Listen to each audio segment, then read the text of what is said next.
ഇന്ത്യക്ക് നമ്മളൊരു രാഷ്ട്രഭാഷ എന്ന സങ്കല്പത്തെ ഭരണഘടന അംഗീകരിക്കുന്നില്ല. ഭാഷ അടിച്ചേൽപ്പിക്കുക എന്ന് പറയുന്നത് ഒരിക്കലും ഒരു നല്ല സാധ്യതയല്ല ഇന്ത്യയിലുള്ളത്. ഏകദാനത എന്ന് പറയുന്നത് അതും നമുക്കൊരാവശ്യമാണോ എന്നുള്ളതാണ് പ്രശ്നം. അല്ലെങ്കിൽ തന്നെ നോക്കൂ, ഇന്ത്യൻ ഒരൊറ്റ രാജ്യമാക്കി ഏകീകൃതമാക്കി മാറ്റിക്കൊണ്ടിരിക്കുന്ന സാധനം നമുക്ക് ഫോറിനായ ഒരു സാധനമാണ്. അതിൻ്റെ പേര് ഗ്ലോബലൈസേഷൻ എന്നാണ്. നമ്മുടെ ഫണ്ടമെൻ്റൽ റൈറ്റ്സിൽ ആർട്ടിക്കിൾ 19 വളരെ വിശാലമായിട്ടാണ് എഴുതിയിരിക്കുന്നത്. അതായത് അത് നിങ്ങൾക്ക് ഇഷ്ടമുള്ളത് സംസാരിക്കാനും എഴുതാം. Freedom of speech and expression എന്നാണ് നമ്മൾ പറയുന്നത്. ഫ്രീഡം ഓഫ് പ്രസ് ലോകത്ത് എല്ലായിടത്തും എടുത്തു പറഞ്ഞിട്ടുള്ള സാധനമാണ്, നമ്മൾ പറഞ്ഞിട്ടില്ല. സത്യം അറിയാനുള്ള പൗരന്റെ സ്വാതന്ത്ര്യത്തിൽ നിന്നാണ് പത്രം എഴുതാനുള്ള അവകാശം കിട്ടുന്നത്. ഈ തരത്തിലൊന്നും ഇത് ഉപയോഗിക്കരുത് എന്ന് പറഞ്ഞ് നമ്മൾ അതിന് നിയന്ത്രണങ്ങളുടെ ഒരു ലിസ്റ്റും തൊട്ടുപുറകെ വെച്ചിട്ടുണ്ട്. അറസ്റ്റ് എന്ന് പറയുന്നത് നിങ്ങളുടെ ആർട്ടിക്കിൾ 19 സമ്പൂർണ്ണമായി നിയന്ത്രിക്കലാണ്.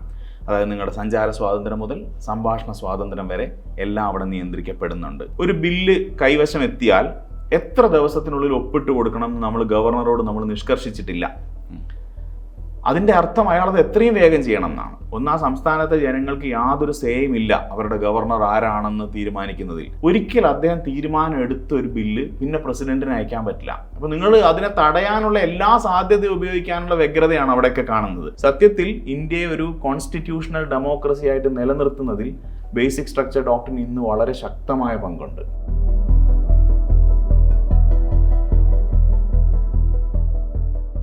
സംസ്ഥാനങ്ങൾ തമ്മിലുള്ള ഒരു കോൺഫ്ലിക്റ്റിൽ ഏറ്റവും പ്രധാനമായിട്ട് വരുന്നത് ഇപ്പോൾ തമിഴ്നാട്ടിലെ വിഷയം നമുക്കറിയാം.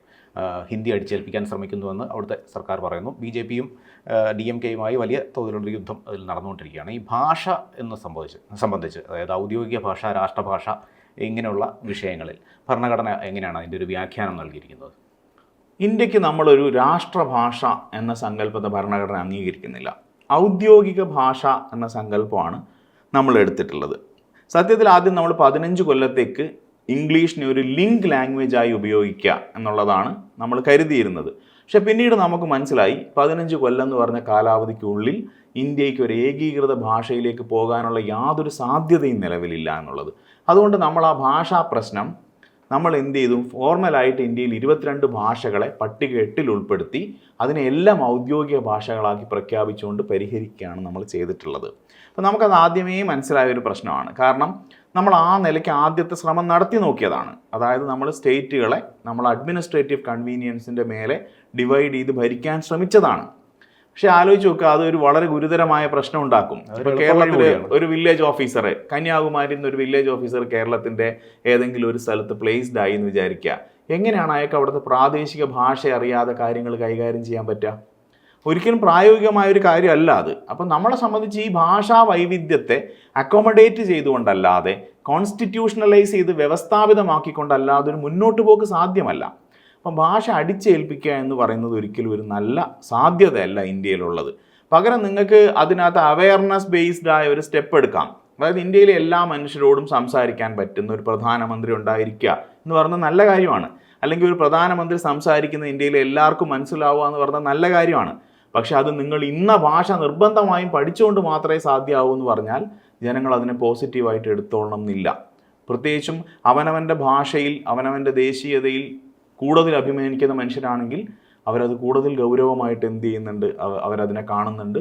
അത് സ്വാഭാവികമായിട്ടും രാജ്യത്തിനകത്ത് അന്തഛിദ്രങ്ങൾ ഉണ്ടാക്കുകയാണ് ചെയ്യുന്നത്. അപ്പോൾ നമുക്ക് അങ്ങനെ ഒരു അടിച്ചേൽപ്പിക്കലിൻ്റെ ആവശ്യം ഇന്ത്യയിൽ നിലവിലില്ല. അത് ഏകദാനത കൊണ്ടുവരിക എന്നുള്ളൊരു സങ്കല്പം തന്നെയാണ് ഇവിടെ നടപ്പാക്കാൻ ശ്രമിച്ചുകൊണ്ടിരിക്കുന്നത്. ഏകദാനത എന്ന് പറയുന്നത് അതും നമുക്കൊരാവശ്യമാണോ എന്നുള്ളതാണ് പ്രശ്നം. അതായത് നിങ്ങൾക്ക് ഒരു ഭാഷ ഇല്ലാത്തത് കൊണ്ട് എന്ത് ബുദ്ധിമുട്ടാണ് ഇന്ത്യയിലെ ജീവിതത്തിൽ നിങ്ങൾ നേരിടുന്നത് എന്ന ചോദ്യം നിങ്ങൾ ആദ്യം മുന്നോട്ട് വെക്കണം. അങ്ങനെയാണെങ്കിൽ ഇംഗ്ലീഷ് എന്ന് പറയുന്ന ഭാഷ അത് ഫോറിൻ ആണെന്ന് നമ്മൾ സാംസ്കാരികമായിട്ട് പറയുമ്പോഴും നമ്മളെ സംബന്ധിച്ച് ഇന്ത്യയിലെ മനുഷ്യർ എന്ത് ചെയ്യുന്നുണ്ട്, ബൈ ആൻഡ് ലാർജ് അത് പഠിച്ചുകൊണ്ടിരിക്കുകയാണ്. 15 വയസ്സ് താഴെയുള്ള കുട്ടികളെ നിങ്ങൾ നോക്കൂ, നമുക്ക് 92% മേലെയാണ് ലിറ്ററസി. അതായത് ഇന്ത്യയിലെ മനുഷ്യർ എന്ത് ചെയ്യുന്നുണ്ട്, ഇംഗ്ലീഷ് എന്ന് പറയുന്ന ഭാഷ അവർ പഠിക്കുന്നുണ്ട്. കുറേയും കൂടെ മുമ്പോട്ട് പോകുമ്പോഴേക്കും ഈ രാജ്യത്തെ മനുഷ്യർ സ്കൂളിൽ 10ാം ക്ലാസ് വരെ പഠിക്കുന്നവരായി മാറുമ്പോഴേക്കും ഇംഗ്ലീഷ് ഒരു സാധ്യതയായി തന്നെ നമ്മുടെ മുമ്പിലുണ്ട്. അപ്പോൾ ആ സാധ്യത ആളുകൾ ഉപയോഗിക്കുകയും അവരൊരുമിച്ച് മുമ്പോട്ട് പോവുകയും ചെയ്യും. അല്ലെങ്കിൽ തന്നെ നോക്കൂ, ഇന്ത്യൻ ഒരൊറ്റ രാജ്യമാക്കി ഏകീകൃതമാക്കി മാറ്റിക്കൊണ്ടിരിക്കുന്ന സാധനം നമുക്ക് ഫോറിനായ ഒരു സാധനമാണ്. അതിൻ്റെ പേര് ഗ്ലോബലൈസേഷൻ എന്നാണ്. ഗ്ലോബലൈസേഷനാണ് ഇന്ത്യനെ ഹോമോജനൈസ് ചെയ്യുന്നത്. ഇപ്പം നിങ്ങൾക്ക് ഓർമ്മയുണ്ടാവും, പഴയകാല സ്കൂൾ ടെക്സ്റ്റ് ബുക്കുകളിൽ മഹാരാഷ്ട്രക്കാരൻ എന്ന് പറയുമ്പോൾ ഒരു ലോങ് കുർത്തയും പൈജാമയും ഇട്ട ഒരാൾ, രാജസ്ഥാൻകാരൻ എന്ന് പറയുമ്പോൾ ഒരു തലപ്പാവ് തലയിൽ കെട്ടിയ ഒരാൾ, പഞ്ചാബി എന്ന് പറയുമ്പോൾ ഒരു ഒരു ഒരു ഒരു സിഖ് ഇതിനകത്തുണ്ടായിരുന്ന ഒരാൾ, തമിഴ്നാട്ടുകാരെന്ന് പറയുമ്പോൾ പാളത്താറുടുത്ത ഒരാൾ, ഇങ്ങനെ മലയാളി എന്ന് പറയുമ്പോൾ വേഷ്ടി മുണ്ടും ധരിച്ച ഒരാൾ, ഈ രൂപത്തിൽ നമ്മൾ അവരുടെ ഡ്രസ്സിങ് വെച്ചിട്ട് നമ്മൾ ആൾക്കാരെ തിരിച്ചിരുന്നു. ഇന്നത്തെ പാഠപുസ്തകത്തിൽ അതിന് സാധ്യതയുണ്ടോ? ഇന്നത്തെ മനുഷ്യരുടെ ഇടയിൽ ആ സാധ്യതയുണ്ടോ? നമ്മളെല്ലാവരും ലിവൈസിൻ്റെയും സാറയുടെയും ഒക്കെ ടീഷർട്ടും ജീൻസും പാൻറ്റും ഇടാൻ തുടങ്ങി. കെൻറ്റക്കി ഫ്രൈഡ് ചിക്കൻ്റെ ഔട്ട്ലെറ്റ് കാണാൻ നിങ്ങൾക്ക് ഇന്ത്യയിലെ നോർത്ത് ഈസ്റ്റേൺ ഇന്ത്യയിലെ സ്റ്റേറ്റുകളിൽ പോയാലും പറ്റും. അപ്പോൾ നമ്മുടെ ഭക്ഷണത്തിൽ, നമ്മുടെ രുചിയിലൊക്കെ നമുക്ക് എന്ത് ചെയ്യുന്നുണ്ട്? ഏകതാനത വരുന്നുണ്ട്. ആ ഏകതാനത കൊണ്ടുവരുന്നത് എക്കണോമിയാണ്, ഗ്ലോബലൈസേഷനാണ്. പക്ഷേ സാംസ്കാരികമായിട്ട് അത്, ഭാഷാപരമായിട്ട് അതൊന്നും നമ്മളെ സംബന്ധിച്ച് ഒട്ടും പ്രായോഗികമായി നടപടിയാവാൻ സാധ്യതയുള്ള കാര്യങ്ങളല്ല. അപ്പോൾ ആ നിലയ്ക്ക് നമ്മൾ വൃഥാവ്യായാമം ചെയ്യാതിരിക്കുകയാണ് നല്ലത്. പകരം അവയർനെസ് കൊടുക്കാം. ഒരു ഭാഷയും കൂടെ പഠിക്കുന്നതിൻ്റെ അഡ്വാൻറ്റേജ് പറയാം, അതിന് സാധ്യതകളുള്ള ഭാഷകൾ നമുക്ക് കൊടുക്കാം, അത്ര തന്നെ പറ്റുള്ളൂ. ഈ ആർട്ടിക്കിൾ 19 ഫ്രീഡം ഓഫ് സ്പീച്ച് എന്ന് പറയുന്നത് ഭരണഘടന പൗരന് കൊടുക്കുന്ന അവകാശങ്ങളിലൊന്നാണ്. ഈ അവകാശങ്ങൾക്ക് പലതരത്തിലുള്ള വെല്ലുവിളികൾ നേരിടുന്നുണ്ട്. അതായത് ഭരണകൂടത്തിനെതിരെ സംസാരിക്കുന്ന ആളുകൾക്കെതിരെ ഉണ്ടാകുന്ന കേസുകൾ, രാജ്യദ്രോഹ കേസുകൾ, പിന്നെ UAPA, അതുപോലെ ഇൻ്റർനെറ്റ് നിരോധനം എന്നിവയൊക്കെ.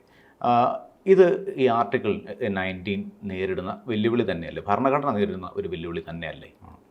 പക്ഷേ പ്രശ്നം എന്താണെന്ന് പറഞ്ഞാൽ, നമ്മൾ ഭരണഘടന എഴുതുമ്പോഴേ നമ്മൾ ഇത്തരം പ്രൊവിഷൻസ് അതിനകത്ത് ഇൻക്ലൂഡ് ചെയ്തിരുന്നു എന്നുള്ളതാണ്. അതായത് നമ്മുടെ ഫണ്ടമെൻ്റൽ റൈറ്റ്സിൽ ആർട്ടിക്കിൾ 19 വളരെ വിശാലമായിട്ടാണ് എഴുതിയിരിക്കുന്നത്. അതായത് അത് നിങ്ങൾക്ക് ഇഷ്ടമുള്ളത് സംസാരിക്കാനും എഴുതാം. Freedom of speech and expression എന്നാണ് നമ്മൾ പറയുന്നത്.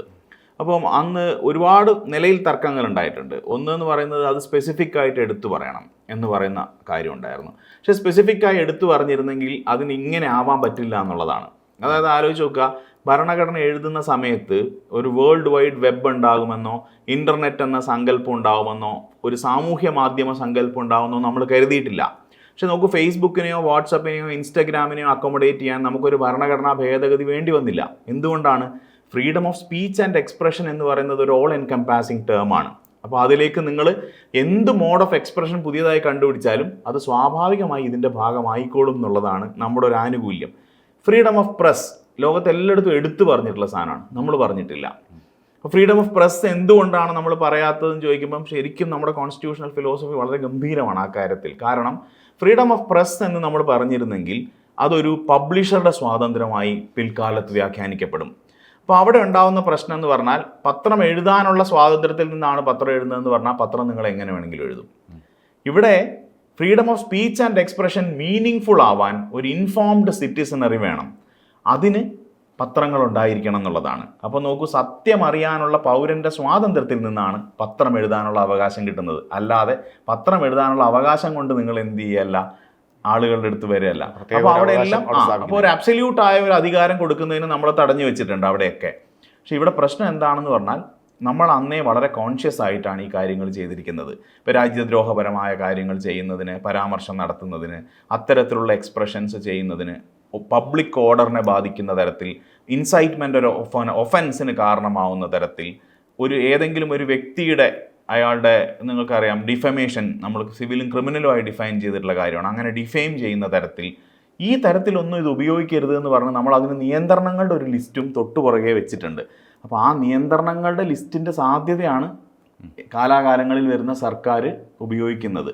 അപ്പോൾ അത് ശരിക്കും പറഞ്ഞാൽ ഒരു പരിഷ്കൃത സമൂഹത്തിൽ നമ്മൾ തടയപ്പെടേണ്ട ഒരു കാര്യമാണ്. ഇപ്പം അമർത്യ സെൻ ഇതിനെപ്പറ്റി പറഞ്ഞിട്ടുണ്ട്, freedom of speech and expression ഒരു ബൂർഷ്വായിക് ലക്ഷറി ആണെന്നാണ് അദ്ദേഹം പറയുന്നത്. അതായത് ഒരിക്കലും ഇവിടുത്തെ സാധാരണ മനുഷ്യന് അത് ആക്സസ് ചെയ്യാൻ പറ്റില്ല, അത് തടയപ്പെട്ടാൽ അതിനെ ചോദ്യം ചെയ്യാനും കഴിയില്ല എന്ന് പറയുന്നുണ്ട്. പക്ഷെ അങ്ങനെയാണെങ്കിലും ഇപ്പോൾ സെൻസറിങ് ഒക്കെ പോലത്തെ കാര്യങ്ങളോ, അല്ലെങ്കിൽ വളരെ പ്രകടമായ കടന്നുകയറ്റം ഇന്ത്യയിൽ ഫ്രീഡം ഓഫ് സ്പീച്ച് ആൻഡ് എക്സ്പ്രഷന് മേലെയില്ല. പക്ഷെ അതിനെ നിയന്ത്രിക്കാൻ കഴിയുന്ന തരത്തിൽ ഒരു സർക്കാർ ടാർഗറ്റ് ചെയ്ത് ഇറങ്ങുകയാണെങ്കിൽ അവർക്ക് ചെയ്യാൻ കഴിയുന്ന തരത്തിൽ ഒരുപാട് നിയമങ്ങളും പരിമിതികളും അതിനുണ്ട്.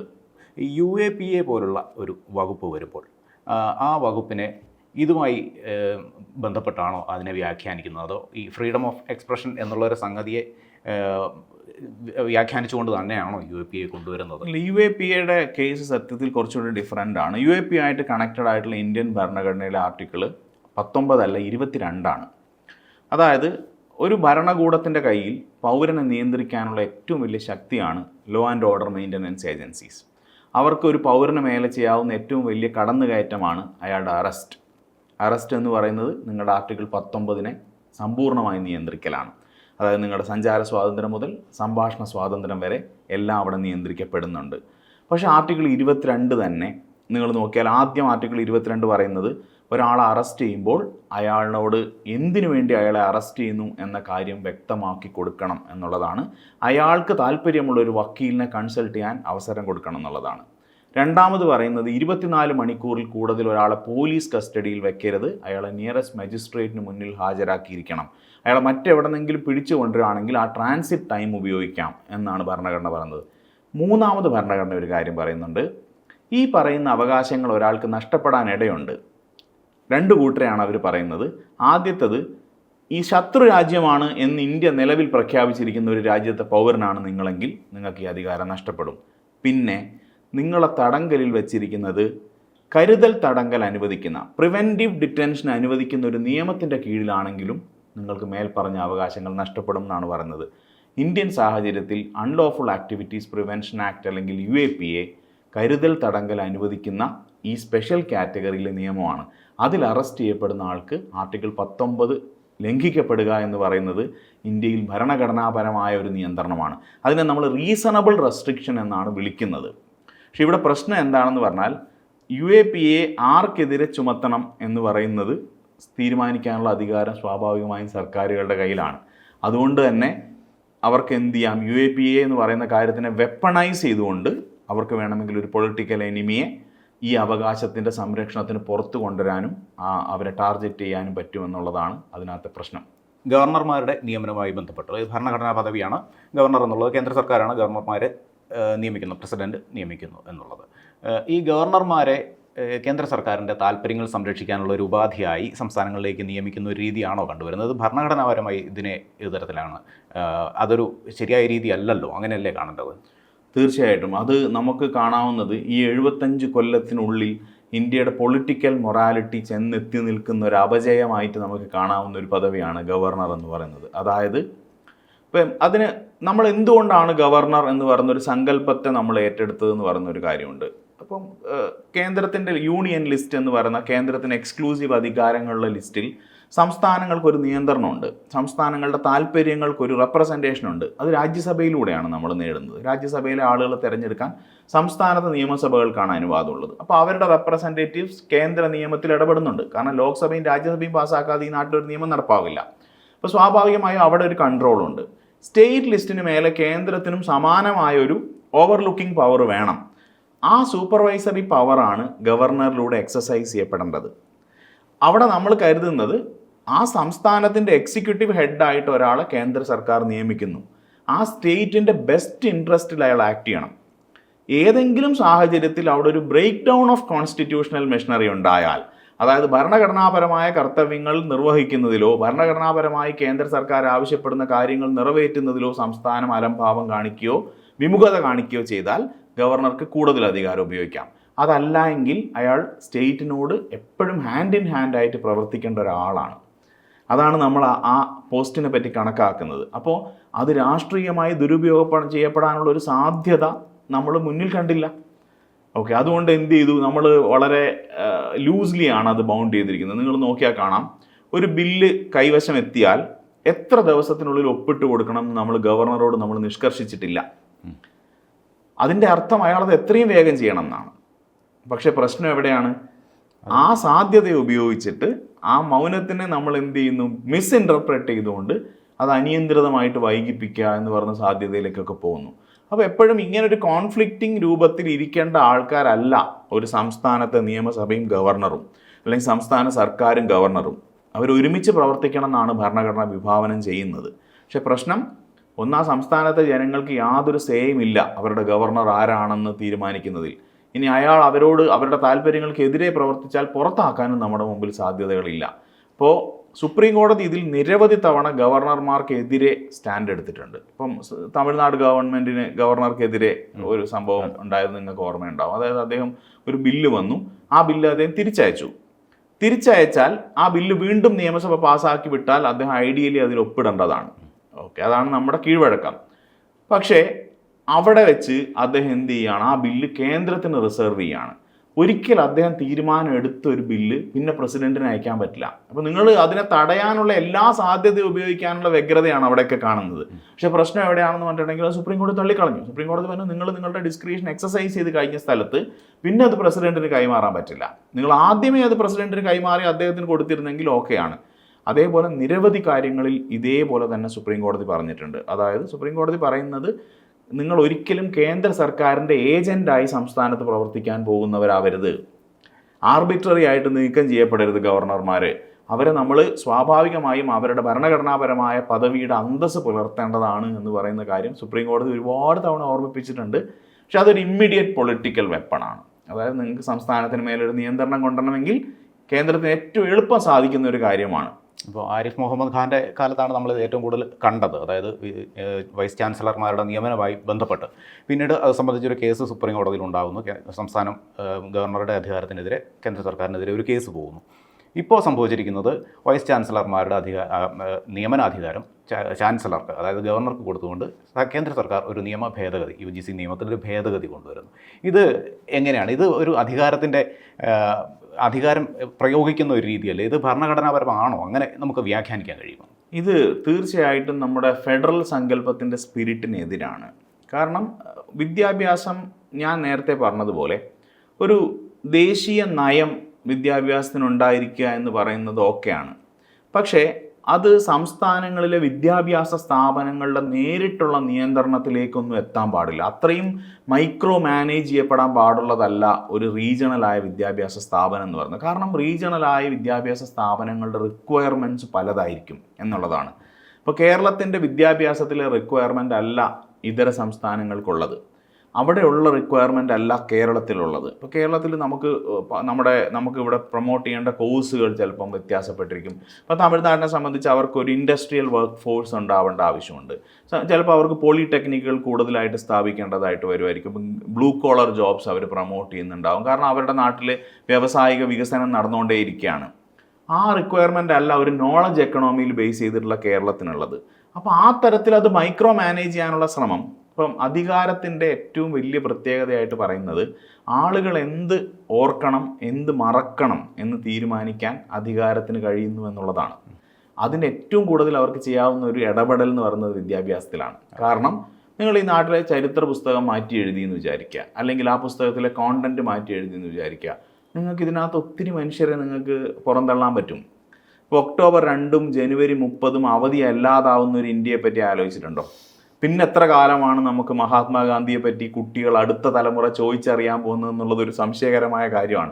നോട്ടൊന്നും കൂടെ അപ്രത്യക്ഷമായി കഴിഞ്ഞിട്ടുണ്ടെങ്കിൽ നമ്മൾ വല്ലാതെ ബുദ്ധിമുട്ടും. അപ്പോൾ അവിടെ വലിയ സീരിയസ് ആയ പ്രശ്നങ്ങൾ അതിനകത്തുണ്ട്. അപ്പം ശരിക്കും രാഷ്ട്രീയത്തിൻ്റെ ആ താല്പര്യം എന്ന് പറയുന്നത് തീർച്ചയായിട്ടും അവരവരെ പ്രസക്തരാക്കി നിർത്താൻ വേണ്ടിയിട്ട് ചരിത്രത്തിൽ ഇടപെടാനും ആളുകളുടെ മെമ്മറിയിൽ ഇടപെടാനുമുള്ള ശ്രമം തന്നെയാണത്. പക്ഷേ ഈ പറയുന്നതിനകത്ത് ഭരണഘടനാപരമായി ഇന്ത്യയിൽ ഒരു പ്രശ്നമുണ്ട്. പക്ഷേ എന്താണെന്ന് പറഞ്ഞാൽ സ്പെസിഫിക് ആയിട്ട് അത് ഭരണഘടനയുടെ ഇന്ന ക്ലോസിനെതിരാണെന്ന് നമുക്ക് പറയാൻ പറ്റില്ല. പക്ഷെ നമ്മുടെ ഭരണഘടന മുമ്പോട്ട് വയ്ക്കുന്ന ഓവർ ആർക്കിംഗ് ഫിലോസഫിയെ അത് അട്ടിമറിക്കുന്നുണ്ട്. അതിൻ്റെ ആവശ്യം നമുക്കില്ല എന്നുള്ളതാണ്. ഫെഡറൽ സംവിധാനത്തിൽ തന്നെ ഒരു അട്ടിമറി തീർച്ചയായിട്ടും ഉണ്ട്. കാരണം ഫെഡറൽ സംവിധാനത്തിൽ നമ്മൾ ഇതിനിപ്പം കളറബിൾ ലെജിസ്ലേഷൻ എന്ന് പറയും. അതായത് നമ്മൾ കേന്ദ്ര നിയമത്തിൽ തന്നെയാണ് നിയമം നിർമ്മിക്കുന്നത്. പക്ഷെ അതിൻ്റെ ഉദ്ദേശം സംസ്ഥാനത്തിൻ്റെ എന്തെങ്കിലും ഒരു നിലവിലുള്ള അധികാരത്തിൽ കൈകടത്തുക എന്നുള്ളതാണെങ്കിൽ സുപ്രീം കോടതി സാധാരണ ഉപയോഗിക്കുന്ന ഒരു കാര്യമാണ് അതൊരു കളേർഡ് ലെജിസ്ലേഷൻ ആണെന്ന് പറയുക. അപ്പോൾ അതെന്താണ്? കാരണം നിങ്ങളുടെ ഇൻസിഡൻസും ഇമ്പാക്റ്റും 2 സ്ഥലത്താണ്. നിങ്ങളൊരു കേന്ദ്ര നിയമത്തിൽ ഇടപെടൽ നടത്തിക്കൊണ്ട് സംസ്ഥാനത്തിൻ്റെ താല്പര്യത്തെ ഹനിക്കുന്നു എന്നുള്ളത്. അപ്പോൾ അത് സത്യത്തിൽ അത്രയും കേന്ദ്രീകരിക്കുന്ന ഒരു പ്രവണത നല്ലതല്ല. അതോടൊപ്പം തന്നെ സുപ്രീം കോടതിയുടെ ഒരു വിധി തന്നെ പറയുന്നുണ്ട്, ഈ ഭരണഘടനയുടെ അടിസ്ഥാന തത്വങ്ങളിൽ ഇടപെടാൻ കഴിയില്ല എന്നൊരു വിധി സുപ്രീം കോടതി പുറപ്പെടുവിക്കുന്നുണ്ട്. ഈ അടിസ്ഥാന തത്വങ്ങൾ എന്ന് പറഞ്ഞാൽ എന്താണ്? അതിൽ ഇടപെടാൻ കഴിയില്ല എന്ന് പറയുമ്പോൾ അത് കൂടി ഒന്ന് മനസ്സിലാക്കേണ്ടതുണ്ടല്ലോ. അതായത് അത് സത്യത്തിൽ നമ്മുടെ ഭരണഘടനയ്ക്ക് ഒരു ടൈപ്പ് ഓഫ് കൺഫ്യൂഷൻ അതിനകത്തുണ്ട്. അതായത് ലോകത്തെ മറ്റ് രാജ്യങ്ങളുടെ ഭരണഘടനയുടെ കേസിൽ അതിൻ്റെ അമെൻഡബിലിറ്റി എന്ന് പറയുന്നത് വെൽ ഡിഫൈൻഡ് ആണ്. നമ്മുടെ ഇതിനകത്ത് കോൺസ്റ്റിറ്റ്യൂഷണൽ സുപ്രീമസി ആണോ ഉള്ളത്, പാർലമെൻ്ററി സുപ്രീമസി ആണോ ഉള്ളത് എന്ന കാര്യം എപ്പോഴും തർക്ക വിഷയമായിട്ടുള്ള ഒരു കാര്യമാണ്. അപ്പോൾ എത്രമാത്രം ഒരു പാർലമെൻറ്റിന് ഭരണഘടനയിൽ മാറ്റം വരുത്താൻ കഴിയും, അതിൻ്റെ എക്സ്റ്റെൻഡ് എത്രയാണെന്നുള്ള ചോദ്യം എപ്പോഴും ഒരു പ്രശ്നമാണ്. ഇപ്പം നിങ്ങൾ നോക്കൂ, ഒരു കൂടുതൽ കേന്ദ്രീകൃതമായി അധികാരം കൈയാളണമെന്ന ആഗ്രഹമുള്ള ഗവൺമെൻറ്റുകൾ വരുമ്പോൾ അവർ ഭരണഘടനയിൽ കയറി പണിയെടുക്കും. അവർ ഭരണഘടനയിൽ പരമാവധി അവർക്ക് അനുകൂലമായിട്ട് അധികാരങ്ങൾ അങ്ങോട്ടേക്ക് കേന്ദ്രീകരിക്കുന്ന നിലയിൽ അത് മാറ്റാനുള്ള ശ്രമം നടത്തും. അപ്പോൾ ഇന്ത്യയുടെ ചരിത്രത്തിൽ ആ തരത്തിൽ ഏറ്റവും ശക്തമായ ശ്രമം നടന്ന കാലഘട്ടമാണ് 70-കൾ എന്ന് പറയുന്നത്. അപ്പം അടിയന്തരാവസ്ഥ പ്രഖ്യാപിക്കുന്നു. അടിയന്തരാവസ്ഥ വരുമ്പം ശരിക്കും സംഭവിക്കുന്നത് സ്റ്റേറ്റ് ലിസ്റ്റുകളുടെ മേലെ കേന്ദ്രത്തിന് ഒരു കൺകറൻറ്റ് ലെജിസ്ലേറ്റീവ് ജൂറിസ്ഡിക്ഷൻ കിട്ടുകയാണ്. അതായത് സ്റ്റേറ്റ് ഇഷ്യൂവിൽ ഏതിലും നിങ്ങൾക്ക് എന്ത് ചെയ്യാം, കേന്ദ്ര നിയമം ഉണ്ടാക്കിയിട്ട് ആ നിയമം അനുസരിക്കാൻ സ്റ്റേറ്റുകളോട് ആവശ്യപ്പെടാം. അപ്പോൾ പോലീസിനെ അടക്കം നിയന്ത്രിക്കാൻ പറ്റുന്ന രൂപത്തിൽ അത്രയും സ്ട്രോങ് ആണ് ആ സിറ്റുവേഷൻ എന്ന് പറയുന്നത്. അപ്പോൾ അവിടെ 42ാം ഭരണഘടനാ ഭേദഗതി ഇന്ദിരാഗാന്ധി കൊണ്ടുവരുന്നത്, അതിനെ നമ്മൾ മിനി കോൺസ്റ്റിറ്റ്യൂഷൻ എന്നാണ് വിളിക്കുന്നത്. അതായത് അതിലെ എല്ലാ ഭാഗത്തും ഇന്ദിരാഗാന്ധി മാറ്റങ്ങൾ കൊണ്ടുവരുന്നുണ്ട്. ആ സമയത്ത് നമ്മൾ ഈ ഷിഫ്റ്റൊക്കെ കാണുന്നത്, ഈ കൂടുതൽ വിഷയങ്ങളെ സ്റ്റേറ്റ് ലിസ്റ്റിൽ നിന്ന് എടുത്ത് കൺകറൻറ്റിലേക്ക് മാറ്റുന്നത്, പ്രധാനപ്പെട്ട 5 കാര്യങ്ങൾ മാറ്റുന്നതെല്ലാം ഈ 42ാം ഭരണഘടനാ ഭേദഗതിയിലാണ്. അപ്പോൾ ഇവിടെ ഈ അധികാരം എന്ത് ചെയ്യപ്പെടുന്നു, ദുർവിനിയോഗം ചെയ്യപ്പെടുന്നു എന്ന് പറയുന്ന ഒരു പ്രശ്നം ഉണ്ടാകുന്നുണ്ട്. ഇപ്പോൾ ഒരു ഉദാഹരണം പറഞ്ഞാൽ, ഇന്ദിരാഗാന്ധിയുടെ തെരഞ്ഞെടുപ്പ് റദ്ദാക്കിക്കൊണ്ട് അലഹബാദ് ഹൈക്കോടതി ഒരു വിധിന്യായം കൊണ്ടുവരുന്നു. ഈ അടിയന്തരാവസ്ഥ കാലത്ത് ഇന്ദിരാഗാന്ധി കൊണ്ടുവന്നൊരു നിയമം എന്ന് പറയുന്നത് പ്രധാനമന്ത്രിയുടെ, പ്രസിഡന്റിന്റെ, ലോക്സഭാ സ്പീക്കറുടെ ഇവരുടെ തെരഞ്ഞെടുപ്പുകൾ കോടതിയിൽ ചോദ്യം ചെയ്യാൻ പാടില്ല എന്നുള്ളതാണ്. അപ്പോൾ അവിടെ എന്താ പ്രശ്നം? ജുഡീഷ്യൽ റിവ്യൂ എന്ന് പറഞ്ഞാൽ ഈ ഭരണഘടനയുടെ ഏറ്റവും അടിസ്ഥാനപരമായ ഒരു ഫീച്ചറാണ്. അതായത് നിയമത്തിൽ തെറ്റ് വന്നാൽ അത് ചൂണ്ടിക്കാണിക്കാൻ കോടതിക്കുള്ള അവകാശത്തെയാണ് ജുഡീഷ്യൽ റിവ്യൂ എന്ന് പറയുന്നത്. അതിനെ തള്ളിക്കളഞ്ഞുകൊണ്ടൊരു നിയമം വരികയാണ്. അപ്പോൾ കോടതിക്കും ആ കാര്യത്തിൽ ആശങ്കയുണ്ട്. അതായത് ഏത് നിലയിലേക്ക് ഇത് പോവും, ഭരണഘടന എന്ന് പറയുന്ന സുപ്രീം ലോ അട്ടിമറിക്കപ്പെടുമോ? ആ സാഹചര്യത്തിലാണ് ഇന്ത്യയിൽ ഏറ്റവും ചരിത്രപ്രധാനമായിട്ടുള്ള നമ്മുടെ കേരളത്തിൽ നിന്ന് പോയിട്ടുള്ള കേസ്, കേശവാനന്ദ ഭാരതി കേസ് ഉണ്ടാവുന്നത്. അപ്പോൾ നാനി പൽക്കിവാല, കേശവാനന്ദ ഭാരതി എന്ന് പറയുന്ന ഇവിടുത്തെ ഇടനീർ മഠാധിപതി, അദ്ദേഹം ഇത്രയൊന്നും നിയമവിശാരദനൊന്നുമല്ല, അദ്ദേഹത്തിന് അതിനെപ്പറ്റി ധാരണയുണ്ടായിരുന്നില്ല. അദ്ദേഹത്തെ നിരന്തരം കൺവിൻസ് ചെയ്തിട്ടാണ് ഇതിനെതിരെ കേസ് കൊടുപ്പിക്കുന്നത്. ആ കേസിൽ അദ്ദേഹം ഇന്ത്യയുടെ ഭരണഘടനാപരമായ പ്രശ്നങ്ങൾ മുന്നോട്ട് വെച്ചു. ഇന്ത്യയുടെ ചരിത്രത്തിലെ ഏറ്റവും വലിയ കോൺസ്റ്റിറ്റ്യൂഷണൽ ബെഞ്ച്, 13 അംഗ കോൺസ്റ്റിറ്റ്യൂഷണൽ ബെഞ്ചാണ് ആ കേസ് കേട്ടത്. അപ്പോൾ അവരതിനകത്ത് ഈ ബേസിക് സ്ട്രക്ചർ ഡോക്ടറിനെ അവർ ഉറപ്പിച്ചു. അത് നോക്കുക, 7-6 ജയിച്ചത്. ഓക്കെ, അതായത് 7 പേര്, ഒരാൾ മാറി ഇപ്പുറത്ത് നിന്നിരുന്നെങ്കിൽ ഈ ബേസിക് സ്ട്രക്ചർ ഡോക്ടറിനില്ല. അപ്പോൾ അവർ ഇത്രേ പറയുന്നുള്ളൂ, കേന്ദ്രത്തിന് സ്വാഭാവികമായി നമ്മുടെ പാർലമെൻറ്റിന് ഭരണഘടന ഒരു ലിവിങ് ഡോക്യുമെൻ്റ് ആയതുകൊണ്ട് കാലാനുസൃതമായ മാറ്റങ്ങൾ വരുത്താം. പക്ഷേ ഭരണഘടനയെ നിലനിർത്തുന്ന അടിസ്ഥാന തത്വങ്ങളെ അട്ടിമറിക്കപ്പെടുന്ന തരത്തിലാവരുത്. ഇനിയിപ്പം കോടതി ചെയ്യുന്നത് കാലാകാലങ്ങളിൽ അടിസ്ഥാന തത്വം ഏത് എന്ന കാര്യത്തിൽ പുനർനിർവചനം സാധ്യമാണ്. ഇപ്പോൾ ഒരു ക്ലിയർ ആയിട്ട് പറഞ്ഞിട്ടുള്ള ഒരു സ്ഥലം ഈ ജുഡീഷ്യൽ റിവ്യൂ ആണ്. ജുഡീഷ്യൽ റിവ്യൂ ഇല്ലാതെ ഏത് നിയമം വന്നാലും അതിനകത്ത് ആരിടപെടും? കോടതി ഇടപെടും. ഇപ്പോൾ UAPA ഒക്കെ കാര്യത്തിൽ എന്തിന് UAPA ചാർജ് ചെയ്തു എന്ന കാര്യം ക്വസ്റ്റ്യനബിൾ ആണ്. ഓക്കെ, അത് ന്യായമാണോ എന്നുള്ള കാര്യം ക്വസ്റ്റ്യനബിൾ ആണ്. അതുപോലെ തന്നെ നമുക്ക് നേരത്തെ ആൻറ്റി ഡിഫെക്ഷൻ ലോയിൽ സ്പീക്കറുടെ ഡിസിഷൻ ഫൈനലായിരുന്നു, അതിന് ജുഡീഷ്യൽ റിവ്യൂ അനുവദിക്കില്ല എന്നാണ് പറഞ്ഞത്. പക്ഷേ കിഹോട്ടോ ഹൊളഹാൻ എന്ന് പറഞ്ഞ കേസിൽ സുപ്രീം കോടതി ഈ ബേസിക് സ്ട്രക്ചർ ഡോക്ടറിനെ ഉപയോഗിച്ച് തന്നെ അത് തള്ളിക്കളയുന്നുണ്ട്. അതായത് ഒരു നിയമത്തിനെ നിങ്ങൾക്ക് ജുഡീഷ്യലി റിവ്യൂ ചെയ്യാൻ പറ്റില്ല എന്ന് നിയമത്തിൽ എഴുതാറുണ്ട്. അത് ഭരണഘടനയുടെ അടിസ്ഥാന തത്വങ്ങൾക്കെതിരാണ്, അത് നമുക്ക് അനുവദിക്കാൻ പറ്റില്ല എന്നുള്ളത്.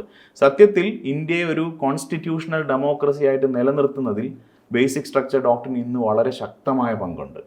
ജുഡീഷ്യൽ റിവ്യൂവിനെ കുറിച്ച് പറഞ്ഞു. ഇപ്പോൾ സ്വാഭാവികമായിട്ട് നമുക്ക് ഉണ്ടാകാവുന്നൊരു സംശയമാണ്, ഈ ഭരണഘടനാ ബെഞ്ചുകൾ എന്ന് പറഞ്ഞ് കേട്ടിട്ടുണ്ട് പല കേസുകളിലും. ഇപ്പം ശബരിമല കേസിലും ഒരു ഭരണഘടനാ ബെഞ്ച് രൂപീകരിച്ചിട്ടുണ്ട്.